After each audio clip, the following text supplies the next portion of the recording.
Hello, people. Welcome back to the Tech of Tomorrow podcast, where we believe that the tech of tomorrow in the era of AI are actually humans. And today, with me, I am Sebastian Hidalgo. I am a strategy consultant. Today, we have with us a great guest. He's a LinkedIn superstar. He's an American hero veteran used to fight terrorism. He was the head of product at a company like Axon. So, this guy knows his deal. And he's now the head of marketing at Harpoon Ventures. Welcome, my friend and yours, Mark Holden. Hey, Mark, It's how are you? great. Hey, doing wonderful. It's great to be here. Appreciate the opportunity to come on the show. I'm excited for this. I appreciate you being here, man. We met, for the people listening, we met. You were my first LinkedIn connection, by the way. Over a year ago, a little known fact, I started my LinkedIn account because I had a day job back then, and I had to they didn't want me to do stuff on my own. So I was like, well, I'm gonna have to have another account.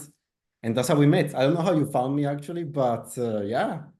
How are things? I think Thank, the recent transition to Harpoon has been good for you. How did that work out? yeah, it's been wonderful. So as you had mentioned, I spent a career serving our nation, the government and the military during the height of the global war on terror. And after, my body started giving out, I transitioned off to industry and was a product leader at a number of high growth defense companies, mainly autonomous drones, artificial intelligence companies. Most recently, before Harpoon, I was with Axon, a defense tech and law enforcement technology company.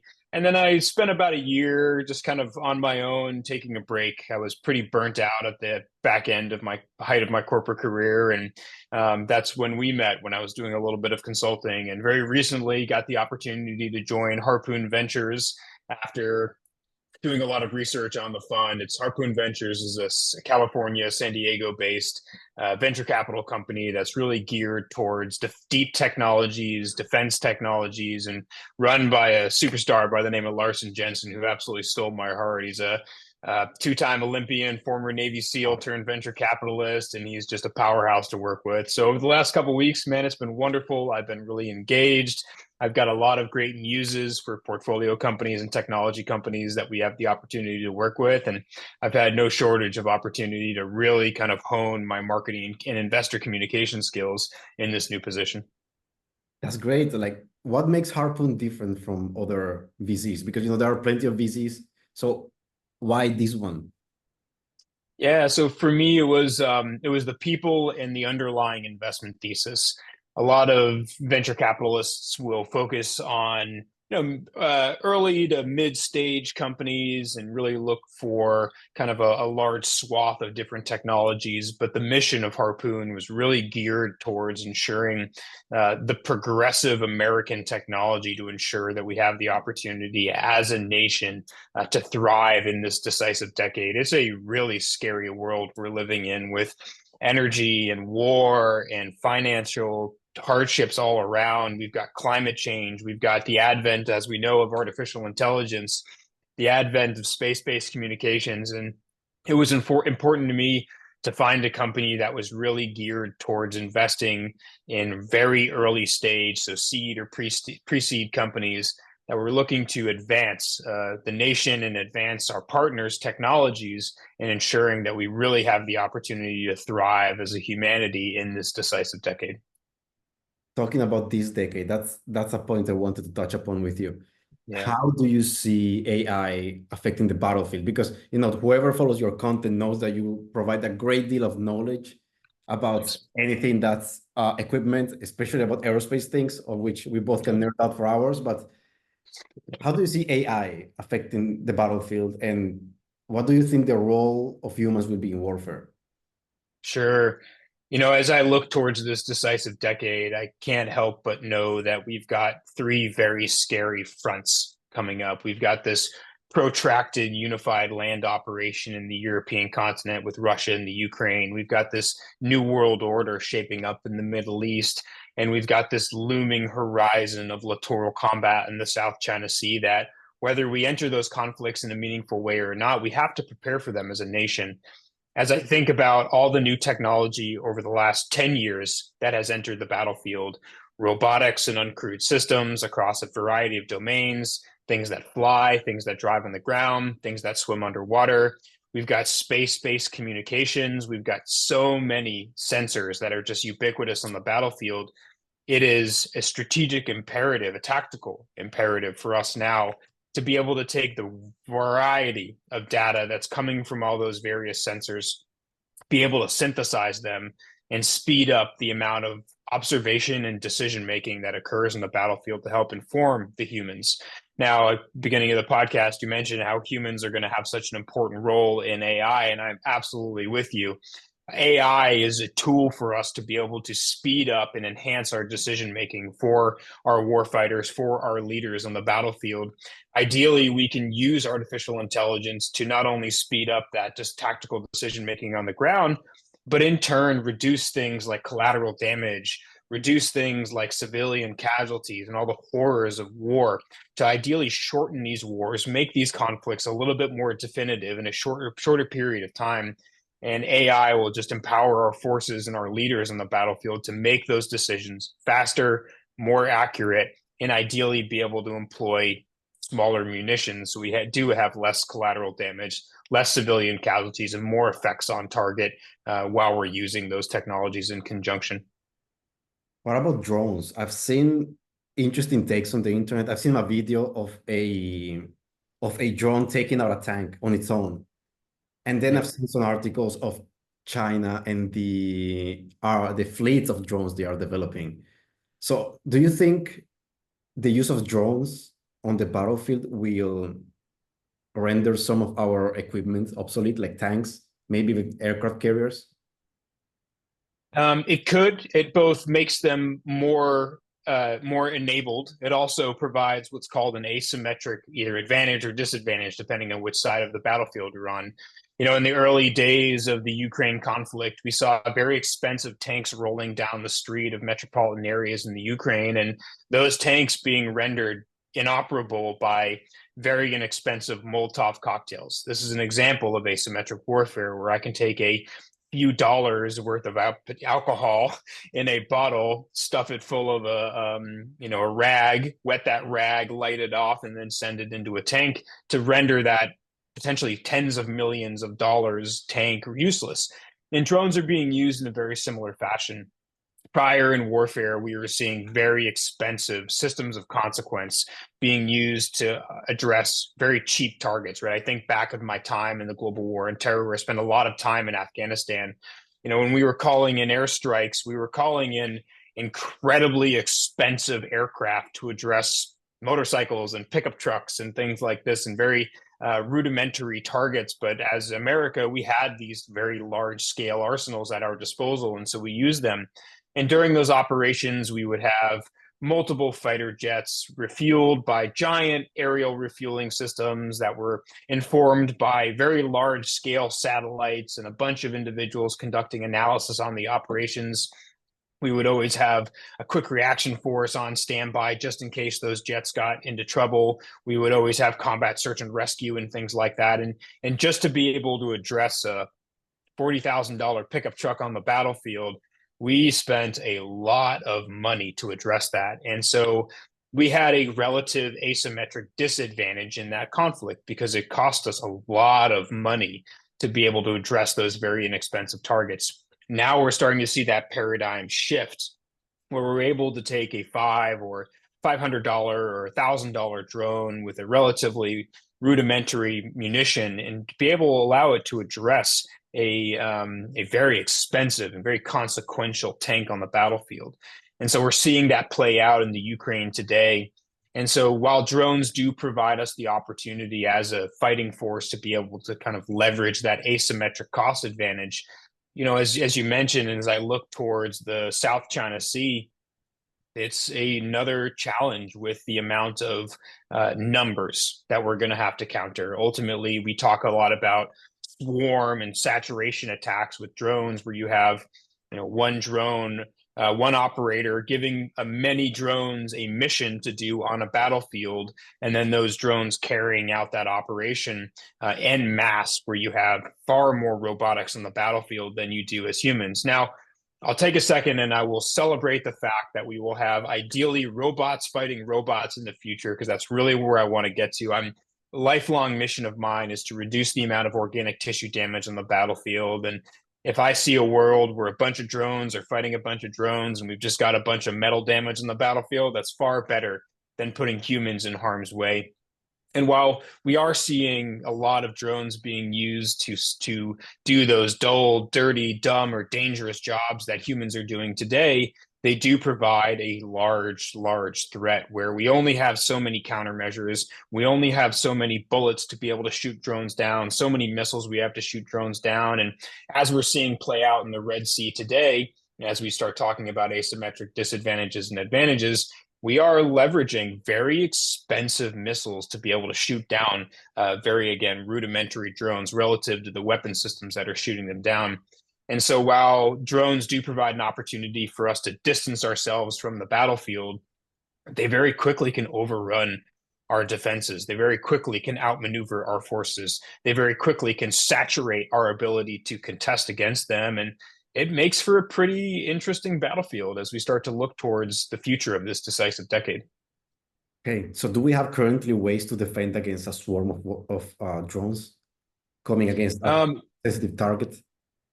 Yes, we certainly do, right? We see this a lot with, like at sea, with our naval-based weapon systems being able to shoot down a variety of different drones. We're able to employ either crewed or uncrewed aircraft to be able to reduce them, but it is a game of cat and mouse, right? So while we can defend against 10 or 100 drones, we might have a challenge against 1,000 or 10,000 drones all at once. There's always a limit about how much we can defend at any given time. And there's always going to be a concert of a variety of different effects, both kinetic and non-kinetic, where we're shooting them down, we're jamming them, we're trying to disrupt them. And as we start to look towards how to scale that in a cost and energy efficient manner, we look towards things like directed energy and laser-based weapon systems to allow us to have that opportunity to be able to reduce those systems without having to run out of ammunition and things like that. And so while these drones are getting better every day, by the time I finish this sentence, there's going to be another new technology that we're going to have to counter. It is that constant game of cat and mouse. There is a pretty robust defense in depth strategy for our counter UAS systems, but at the same time, the enemies and the technologies are evolving, and we just have to continue to evolve our counter systems with the pace of that technological advantage. So the future of warfare ideally is unmanned, right? Just robots. That's my hope. Just robots against robots. That's my hope, where we've got a bunch of humans that are informing the tactical objectives on the battlefield. And ideally, we have that opportunity to be able to have our robots against the enemy's robots going against each other. And now this is a hope, and hope isn't a strategy. So we're doing what we can as an industry to try to enable this future. We will continue to see carnage and bloodshed on the battlefield, but ultimately the drive towards our industry is to reduce the amount of organic tissue damage on the battlefield by enabling our robots to do those dangerous, dirty, dumb, dull jobs. I love it. Hope isn't a strategy, something I also tell my clients when I hear lofty goals have no foundation on reality. Yeah. But coming from this drones thing, then do you think warfare will become about who has the bigger budget? Because if there are if there is no human sacrifice and there is robots against robots, it has to come down to budget in the end, right? It could. I think it ends up coming down to material and manufacturing more than it does budget.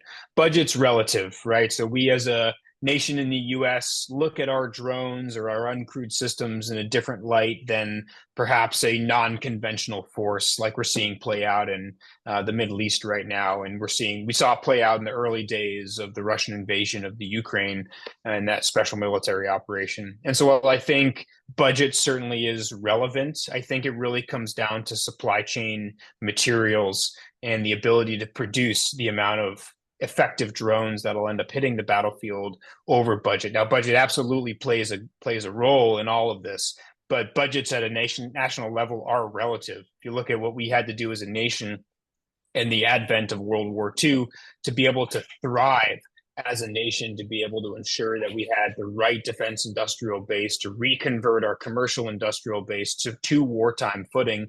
We may have to do the same in the advent of this three-front war that I've kind of described in this decisive decade.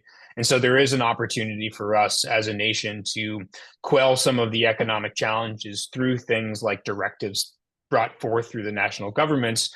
Our enemies and our potential adversaries in the future will have economies of scale as in their economy. They will have different economics that'll play into it, but ultimately it's material and supply chain that I think will rule this next battlefield. Do you think we as NATO bloc have the advantage on the supply chain side? I think it's anybody's game right now. I look towards the importance of things like lithium, right? We don't have right now don't have a very strong lithium supply chain in the US.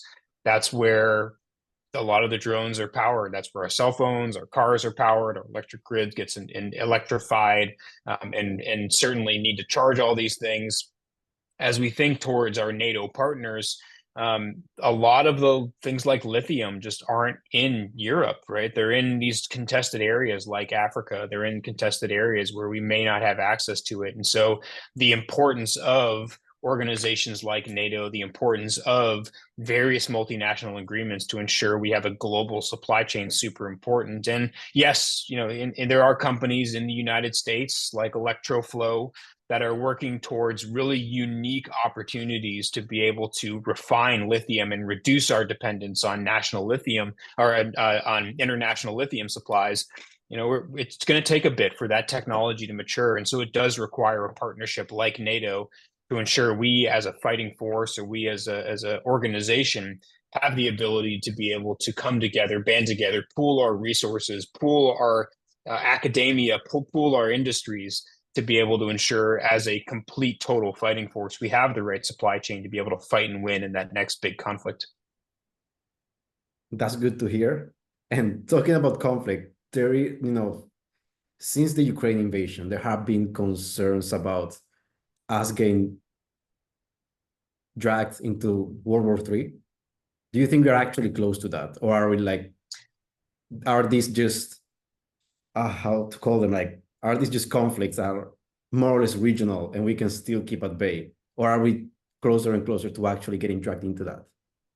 I think every day as a global society, right, as humanity as a whole, which counts both on what we call adversaries, but are really just our other fellow humans, are getting closer to that large scale global conflict. If you look back on the history of humanity, we've been at war far longer than we've been at peace. Peace is an outlier in our historical times. We as a humanity just continue to find new opportunities to foment conflict. And because we are a more interconnected society than we ever have before, there's more of an opportunity and more of a propensity for us as a nation to be able to get dragged into or volunteer ourselves for those, we might consider them regional conflicts, but very quickly can erupt into a multi-front, multi-scale, multi-domain world war.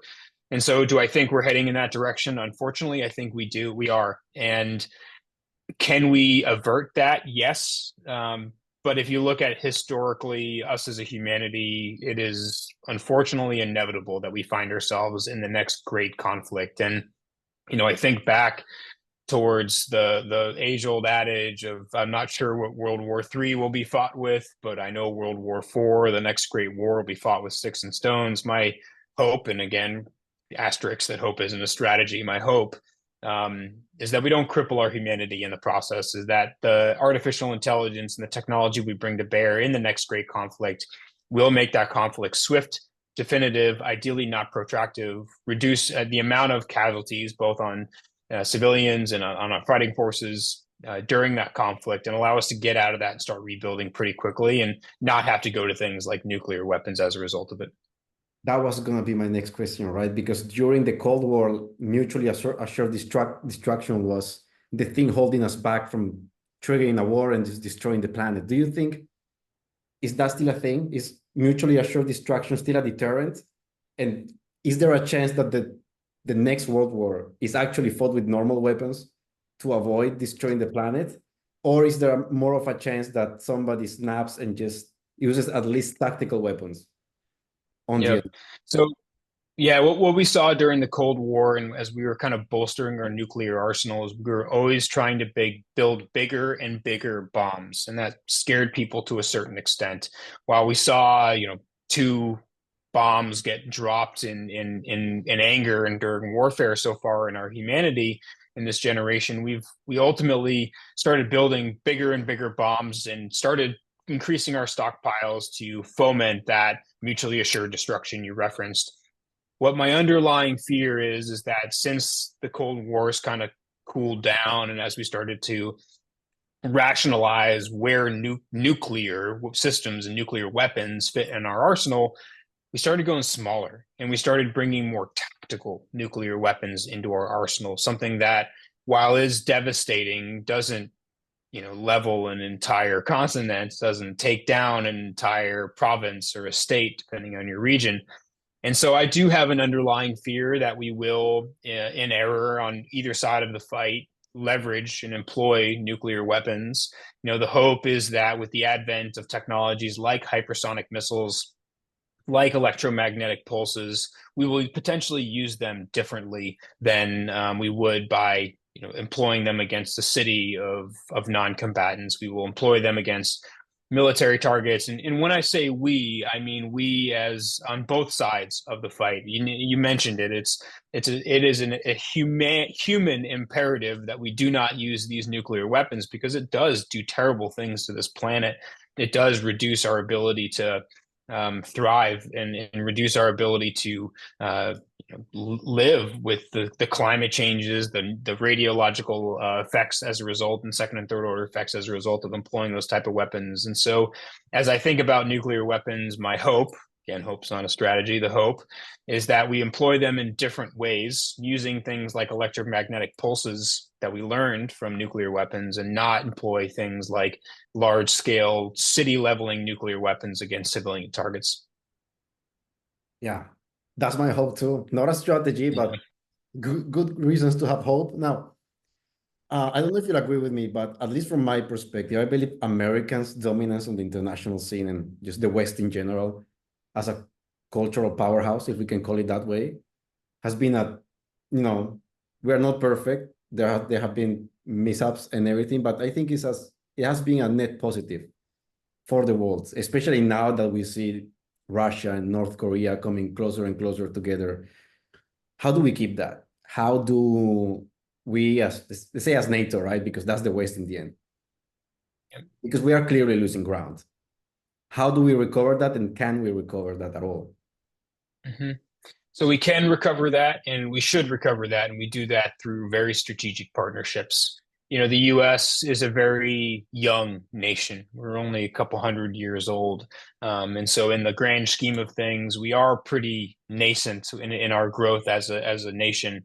Now, we are able to protract a lot of our forces by these allies that we have. I mean, U.S. has 800 bases across the entire world right now, not on U.S. soil. And that gives us a really interesting opportunity to leverage things like geopolitics to be able to protract a lot of our forces, to be able to ensure that we've got potential deterrence pre-positioned, not necessarily nuclear deterrence, but force deterrence, whether in the form of brigades of soldiers or aircraft or things like this, to allow us to partner with particular nations and pre-position our troops to allow nations to second guess any big movements that they may take to take things like geography or anything like that.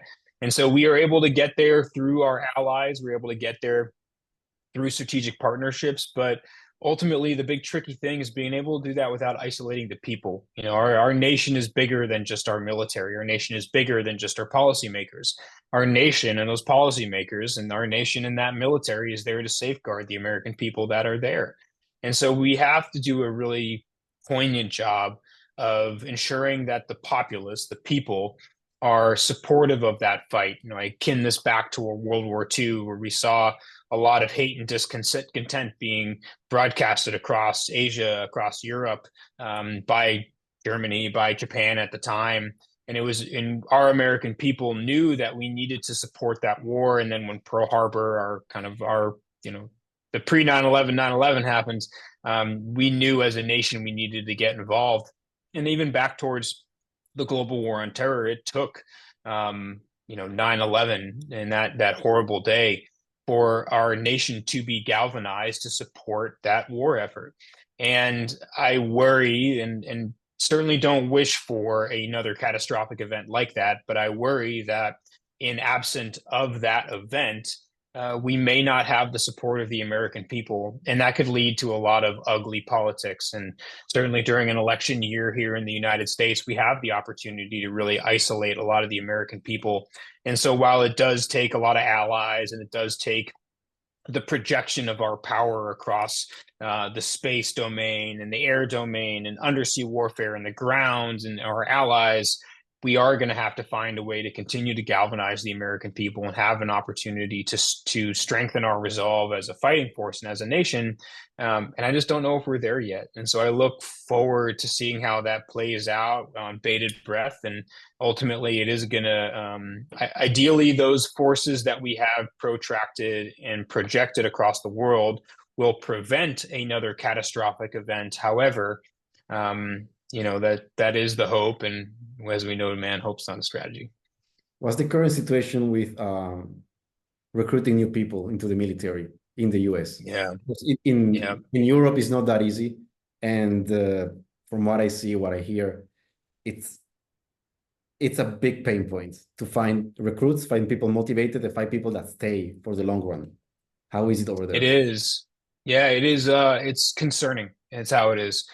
Ultimately, with the advent of the drawdown in the wars that I knew, Iraq and Afghanistan, the global war on terror projected across places like the Middle East, the Arabian Peninsula, Africa, things like this, it is far different of a war. We had since we did draw down in Afghanistan, and since we really closed the books on the GWAT, the global war on terror, we had a lot of veterans from that war that said, well, my fight's done. I joined because of 9/11. I joined because of the ability to quell our nation's enemies across the world. And that fight's done. And as you look towards that new future, that new world order in the Middle East, protracted unified land operations against a conventional enemy in the European continent, against littoral combat in the South China Sea, you've got a lot of folks that just don't want to do that anymore because of a challenging geopolitical environment. We now have a lot of recruits and forces that just don't align their ideals and morals with those politics that are politicians that potentially are sending them off to war. And so we have a large scale recruiting crisis here in the United States for a lot of different reasons. And as we start to think about how robotics can help scale our field and how artificial intelligence can help scale our field, now we can have a robot do a lot of the jobs that a lot of our soldiers, sailors, airmen, Marines, Space Force guardians that are employed to do. And so ideally, these robotics that we're seeing jump on the battlefield give us an opportunity to protract and project our forces in the face of these recruiting crises. We are not only having a hard time getting people into the military, we are having an increasingly harder time retaining the people who are already in. And if history tells us anything, that the next big conflict that we find ourselves in, we are going to have to call upon our veterans to help us fight and win. And if those veterans aren't there, they've already moved on with their lives, our forces, our fighting forces in our armed forces and our government are going to have a really hard time navigating the tactics, techniques, procedures, and strategic advantages and disadvantages in that new hyper-technologically enabled fight. Would you answer that call? I am still serving, right? So the way I think about it, my body, after a lot of years of supporting GWAT, is pretty banged up. I'm not sure that the nation would take me back because of a lot of musculoskeletal injuries I've got. And when I transitioned off into the defense industry, building drones, building optionally kinetic smart munitions, building artificial intelligence pilots for dogfighting aircraft, it was a way for me to continue to serve. And ultimately, I very quickly realized that I was far more effective building high orders of highly effective technology than I ever was a single gun in the fight. And so today, certainly with Harpoon Ventures and our deep role in not just deep tech, but also in the defense industry, I'm able to enable those companies to be able to build those technologies of consequence to allow our forces to fight and win. And so if the government called, I'd pick up that call and I'd answer it. But at the same time, my rebuttal is that I'm doing far more in the industry now than I ever would be as a single gun on the fight. I'm here to protect the homeland, enable the next generation of warfighters, but man, I'm still a sucker for patriotism. So if they call, I might answer. You have a pretty big following, right? So there's a chance that somebody watching this is of age and maybe of spirit to enroll. Let's say they are not of spirit, but they are of age. What would you tell a young man thinking if they should do that or not? Like, why should somebody sign up? Mm-hmm. I think that question, the why, is the most important thing anybody should consider before they go and do that. I think a lot of folks find themselves called to service, but they're not necessarily sure why. And I'll be abundantly clear, there's no wrong answers. There's no bad why to serve your nation and to protect humanity, but it's important to know that why. Ultimately, we certainly in the US, we will draft our way to our force numbers if needed. And so you have the opportunity to say no and to not answer that call, but eventually government will come knocking if we need to, and a draft could potentially be a part of the equation. And so if you're listening to this and you're relatively called to that, but really not sure why, I can spit you off a lot of stuff about protecting humanity and protecting your homeland by fighting abroad and things like that. But ultimately, it's up to you as that individual that's considering that call to service to really know your why. And maybe that why is to protect your way of life. Maybe that why is to keep the fight overseas, because that's what our why was when we all joined for the global war on terror. We wanted to keep the fight as far away from American shores as possible. And that's what enlisting or joining the service or joining the government allows you to do, is to fight the enemy on their turf and not necessarily bring it into the homeland, because those are the big catalyzing events. It's Pearl Harbor, it's 9/11, it's those large scale events that occur that really galvanize our nation. But ultimately, you've got to know your why, because it's going to get really hard. And I'll remember, so I joined very quickly after 9/11, and it was, we didn't know how long the war was going to happen. We thought this was a transitory conflict. We thought this conflict was going to be over in a couple of years. And so, when we were entering boot camp at the height of the GWAT ramp up, we weren't sure if we were going to actually see any combat. Ultimately, spoiler alert, we know the story ended. It lasted for damn near 20 years. So we know that happens. But I had a senior enlisted leader pull me aside because I was getting a little frustrated in training because I just wanted to get out in the fight. And he looked at me dead in the eyes and he said, "Listen, Mark, it's not if, but when. You will see it and it will get hard. And be careful what you wish for, because you're going to get everything you want." And it did happen, and sure saw my fair share of it, and left the battlefield and things like that. When we left the battlefield, we don't know how long our next war will take. We don't know if it'll take 20 years, if it'll take 2 years, if it'll take a day before we all, finish ourselves off. But it's important to recognize that you have the opportunity when you do enlist to have a little bit more sovereignty, a little bit more control over that path. Because if the next high scale conflict does happen, it's very quick that we will potentially initiate a draft and have the opportunity to take that decision-making ability away from folks. And so if you're thinking about it, if you got that underpinning of like desire, of drive to join the military, just know your why, think back deep on it and remember it, because when the going gets tough and rounds are flying over your head, that why is going to be something that you're subconsciously going to dig deep down into to rationalize the situation you put yourself in.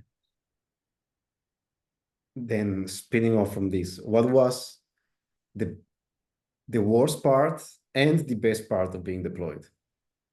I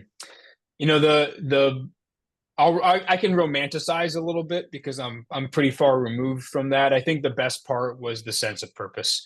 It was the sense of mission. It was the sense of, again, romanticizing a little bit. It was the sense of adventure.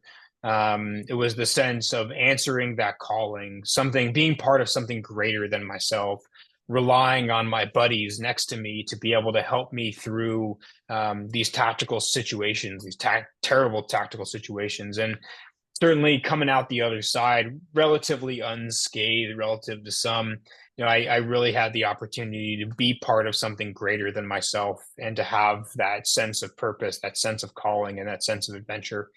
Now, the worst part is like the horrors of war. It is horrific.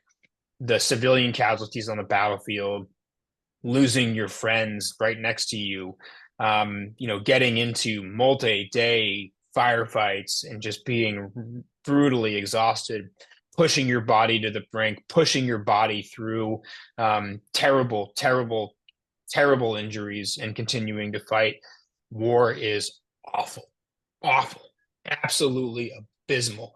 And just the worst part is seeing it affect civilians in the battlefield, civilian infrastructure, seeing the wounds and the reality and the visceral experience of all the sights, the sounds, the smells, the tastes.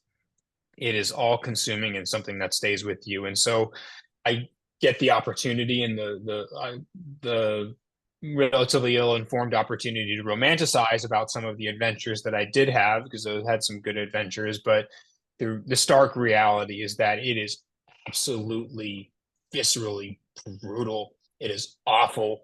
It leaves a trail of blood that is not necessarily spilled by, with, and through the enemy you're fighting against. And now we were fighting a pretty heavy insurgency, and the amount of civilian casualties on the battlefield were pretty horrific.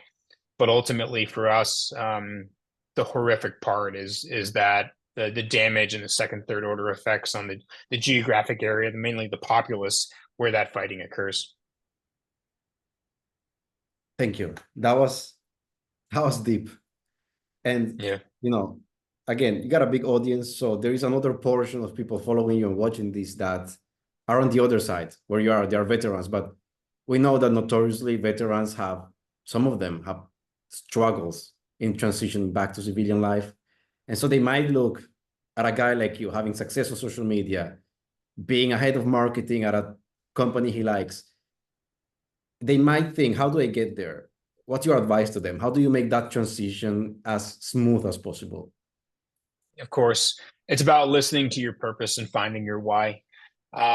Make no mistake about it, I failed my transition 3 times, 2.5 times, where I thought I wanted to get out. I thought I wanted to do something else. And I went right back in deeper down the rabbit hole because I didn't know anything else. And so I didn't successfully transition my first couple of times. It took me a while. Ultimately, when we get out, we miss the camaraderie. We miss the sense of purpose. And I think it's really important at this point to find, for veterans looking to transition, to know the difference between a passionate vocation and a job.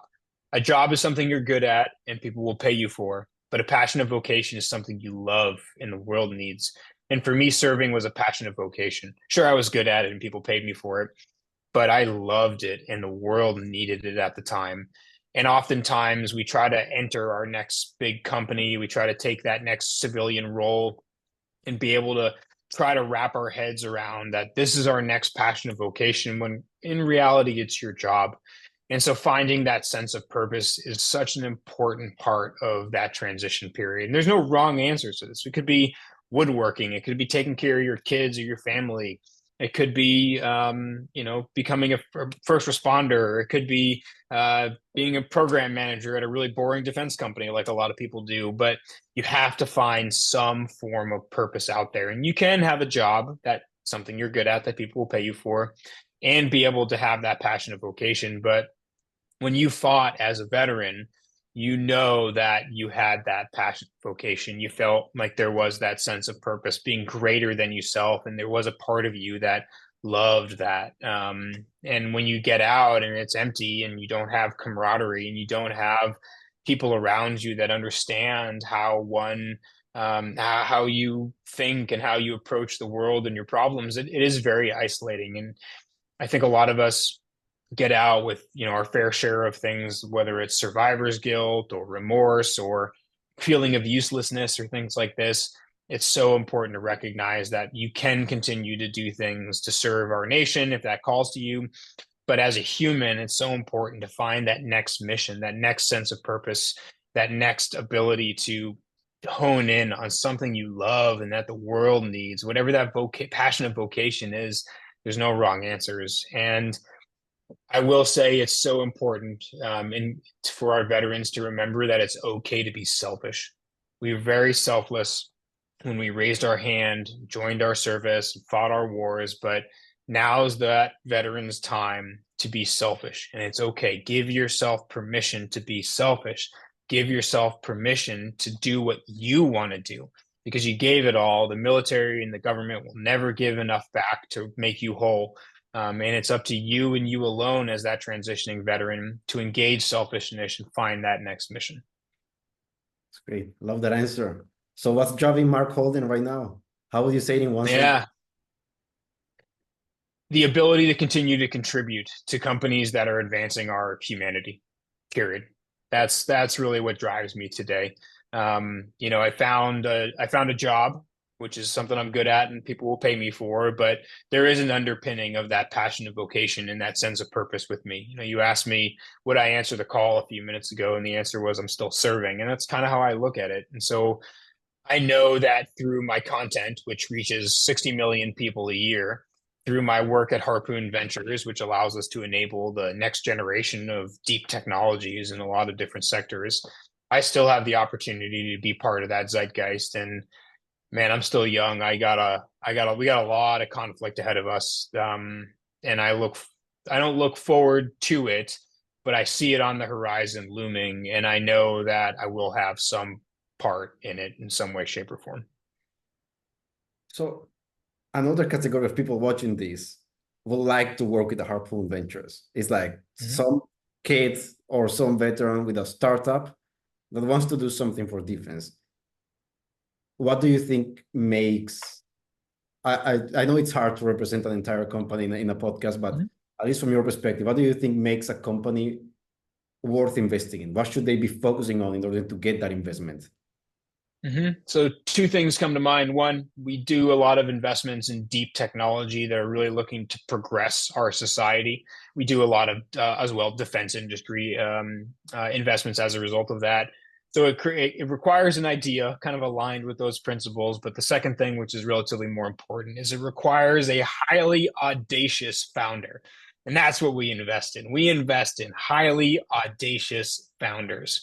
And so if you are a highly audacious founder and you're looking to get an introduction, just certainly reach out to myself or anybody at Harpoon Ventures, and we'd happily take the call. But it does take that idea and those ideals that are aligned with our investment thesis, deep technology, national security, that kind of stuff. But most importantly, it takes an audacious founder. I love that because I always tell, the few times I consult startups, I always tell them that, okay, the pitch deck is nice, and you put out the business plan and all the numbers check, and it's all beautiful. Maybe you even invested in some cool design, pretty. But if you don't have that fire, right? When you're sending that out, introducing yourself to people, if you're just, if the other side doesn't feel like you would give your life for this project, I don't think it's gonna check with them. I think they're gonna like it, and not because the project is not good, but because you're not showing up for it as you should. Would you agree with that? I would agree with that. Yeah, I certainly would. You have to be willing to bleed for that idea in some way, shape, or form. And it does take that audacity to be able to question the status quo, come up with a new idea. And, as a venture firm, that's really what we're looking for is those new outside of the box status quo questioning ideas backed by these audacious founders. And that is what it takes. And that's how you also stand out, because if the purpose is just making money, it's not going to work, because a lot of people are making money, and every company wants to make money. So if you're just going to produce another company that's in it for the money, the chances of success just become very slim, in my opinion. Agreed. And, we're running a business, not a religion. So we are here to make money. But at the same time, it is highly important that when the going gets tough, when pivots are required, that those audacious founders are there to take the helm of their company and their idea and navigate those very challenging and relatively uncharted waters that they seek to find themselves in, and really lead those companies to the promised land. Yes, I love that. Now, we're running out of time and I want to be respectful of your time. And I have one last question for you. A trendy question which people will love. You developed this personal brand, and when we first met, you had a standard LinkedIn profile, some connections, it was relatively small, and then you grew quite quickly. What, in your opinion, what did you do right that most people are not doing with their social media presence? How did you build your brand to the point it is right now? It's actually pretty easy, and anybody can do it. I'm not special. Once I knew that I wanted or needed to, in my career, become a little bit more present on social media, the underlying thesis was LinkedIn, because people on Facebook and Instagram have dreams and drama, but people on LinkedIn have jobs and money. And that's ultimately where I realized that I wanted to put my kind of focus towards. Additionally, I chose LinkedIn because the numbers made sense. About 90% of the platform uses it as a glorified resume and just consumes content. The other 9% of the platform engages on that content by liking and sharing, but far less than 1% of all LinkedIn users are actually posting content. And as I was scrolling through LinkedIn, because I don't have Facebook, didn't have Instagram, certainly didn't have TikTok, I wanted better content. And so I started producing some. And for the first 6 months, I shot in the dark. I was the hybrid warfare guy, the Arctic warfare guy, the veterans helping veterans guy, the LinkedIn guru. I was all over the place. But, and this is where the kind of the tips and tricks come in. At the end of those 6 months, I took a look back at my content and I looked at the analytics. And this is the important thing. Look at your analytics. You're not in the brand building phase. You're in the audience building phase, right? Your personal brand is a direct result of your audience. And so I wanted to create engaging content that my audience really appreciated. So I looked back over the last 6 months and saw these spikes. And these spikes were pretty poignant. And so I looked into those posts, the posts that did well, and it was about all the airplanes that I was talking about. And I have a long lineage in aviators. I come from a long line of aviators. Airplanes and aviation is just really near and dear to my heart. Although I wasn't a pilot in the military, I was as a young kid flying airplanes well before I was driving cars. And so every once in a while, I started sprinkling in more and more aviation posts in there, and they continue to do well. And after the first year, as I took a look back at my content, I said, you know what? These spikes, the data doesn't lie. People really like my aviation, my aerospace posts. They like it when I'm posting informative, engageable content. When I focus on the hook, which is the first sentence of the post, when I focus on the media of the post, those posts do well. And so I knew the ingredients. It was just a matter of committing to those ingredients and very quickly refining them. And that's what I do today. And while, I grew from hundreds of people to maybe 30,000 LinkedIn followers today and still growing pretty rapidly, my content, like I said, reaches 60 million people on LinkedIn every single year now, and it's only growing. And so the point is consistency, commitment, and looking and refining the analytics in your posts to understand what your audience really appreciates. And then the final thing I'll say is it's really important that you pick a topic or a subgenre that you really appreciate talking about. Very quickly on LinkedIn, I know you see this, is people will pick faddish things to talk about. AI, ChatGPT, politics, like they pick things that they see other content creators doing well with, but it's so important not to get yourself onto the trap, the hamster wheel of content creation without rationalizing the fact that you are going to be responsible for creating that content every day. And it might as well be something that you enjoy. And so for me, aviation, aerospace, defense technologies, I knew a lot about it. I could defend myself in the comments section. It was pretty fun for me to create that content. So I committed on it. And once I committed, my growth went and has continued to be parabolic on that platform. And that's how I did it. And that's how I recommend folks continue to follow in my footsteps. Perfect strategy. I'm also going to add something I'm implementing right now is volume. I started 2 times a day, because then with volume, you have better quality data at the end of the 6 months, right? Because I'm nowhere near where you're at, but I see what you did. And, it's also proof for people. You don't have to talk about some mainstream thing like ChatGPT. like defense aerospace, you would think is pretty niche, but you have 30,000 people following you out of you talking about your passion for these airplanes and these amazing machines. So there is an audience for a lot of topics. So people should not chase trends. And also, you do end up in a rat race, right? You do end up hating it because you have to talk about GPT and you have to talk, hey, here's how to grow your personal brand, but you hate it probably. So it's not worth it. Yep, 100%. Yeah, that volume helps. I will say, make sure you're spanning out your posts about 6 hours to 8 hours away from each other. If you do post it too close together, that later post will cannibalize your first post. So just a tip there. But yeah, 100%. The more data you got, the faster you can go through your analysis loop and be able to start firing for effect on a lot of that stuff. Expert tip. I love it. I will implement that for sure. All right. Mark, we are at the top of the hour. I want to thank you so much for being here. It was a pleasure. People, this was Mark Holden, American Hero. Follow him on LinkedIn. It's his main social media challenge, head of marketing at Harpoon Ventures. I was Sebastian Hidalgo, strategy consultant. You find me also on LinkedIn and on all the other social medias, but right now, let's say LinkedIn, as I get my strategies together, thanks to also Mark's advice right now. So follow the podcast, follow Mark, follow me. Thank you for watching. And Mark, hope to have you soon again. Thank you. Can't wait. Thanks.